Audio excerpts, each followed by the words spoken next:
इस प्रश्न में हमें रेखाखंड को 4 भागों में विभाजित करना है। तो इसके लिए हम जो है मध्य बिंदु के सूत्र का प्रयोग करेंगे। तो सबसे पहले हम एक बड़ी सी रेखा खींचते हैं जिसके एक सिरे पर ए बिंदु और दूसरे सिरे पर बी बिंदु होगा। तो ए बिंदु का निर्देशांक यहाँ पर दिया हुआ है -2 और 2 और बी बिंदु का निर्देशांक 2 और 8 दिया हुआ है।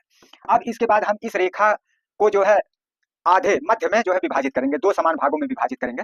तो जब 2 समान भागों में विभाजित करेंगे तो उस विभाजन बिंदु को हम मान लेते हैं पी क्यू आर या क्यू बिंदु है। अब क्यू बिंदु का निर्देशांक हम किस तरह से लिखेंगे इसके बारे में देखिए। तो मध्य बिंदु का निर्देशांक लिखने का सूत्र होता है x बराबर x1 प्लस x2 बटे 2। तो इसमें x1 आगे वाला और इसमें आगे वाला x2, तो -2 प्लस 2 -2 प्लस 2 बटे 2। तो यह जो है ऊपर वाला जितना प्लस है उतना माइनस है, जोड़ने पर यह शून्य हो जाएगा, तो 0 बटे 2।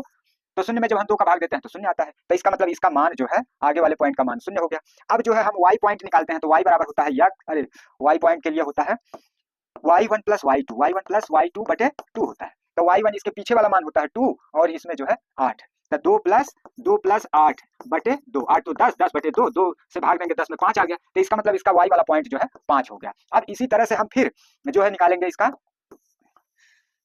इन दोनों के मध्य बिंदु का निर्देशांक, मतलब इसका और इसके मध्य बिंदु का निर्देशांक। तो इसके मध्य बिंदु का निर्देशांक निकालेंगे तो यह मान लेते हैं P बिंदु है इसका मध्य बिंदु। तो P बिंदु का निर्देशांक निकालने के लिए हम x1 और x2 जोड़ेंगे, तो -2 प्लस 0 और बटे 2।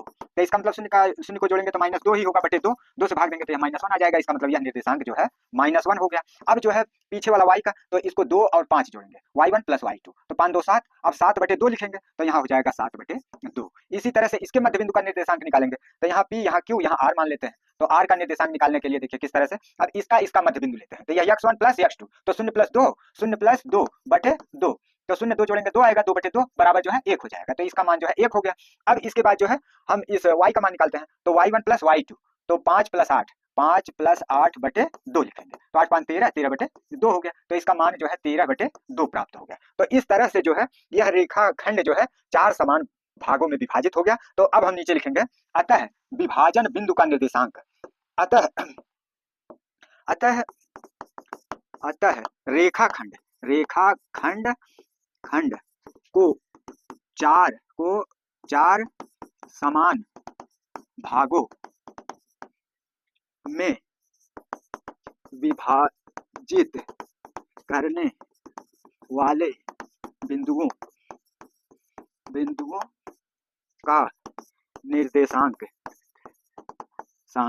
यहाँ पर कितना है, -1 और 7 बटे 2। दूसरा बिंदु कितना है, 0 और 5, और तीसरा बिंदु कितना है, 1 और 13 बटे 2। तो यह जो है विभाजन बिंदु के निर्देशांक हो गए।